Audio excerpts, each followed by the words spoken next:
श्री स्वामी समर्थ. तर माझी सकाळची टिफिनची लगबग चालू आहे. मुलींच्या टिफिनसाठी आणि घरच्या नाश्त्यासाठी आज मी इडली बनवलेली आहे. तर इडलीचं बॅटर स्टँडमध्ये लावून कुकरला लावून घेतलेलं आहे. अगदी झटपट अशी 10 मिनिटामध्ये आपली इडली तयार होते. इडली लावायच्या आधी ना मी वरणाचा कुकर पण लावून दिलेला होता. तर इकडे इडली होईपर्यंत, सर्व कामं होईपर्यंत इकडे माझं वरण पण तयार झालेलं होतं. मिस्टरांना टिफिन द्यायचा होता, तर आज डाळ तडका आणि राईस देणार आहे टिफिनमध्ये.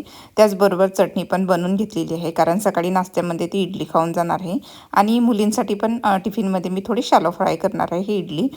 तर इथे इडली आपली तयार आहे. त्याचबरोबर थोडे मखाने पण देणार आहे, कारण की माझ्या लहान मुलीला 2 टाईमचा मला टिफिन द्यावा लागतो. मखान्यामध्ये सिंपल मी हळद, थोडंसं मीठ आणि थोडंसं तूप टाकून शॅलो फ्राय करून घेतले. इडलीमध्ये पण जिरं, मोहरी, तेल टाकून थोडी शॅलो फ्राय करून घेतली. इथं माझ्या मुलीचा टिफिन तयार आहे. मखाने, थोडंसं चीज आणि इडली असं तिला टिफिन दिलेलं आहे. ती चालली आता स्कूलमध्ये.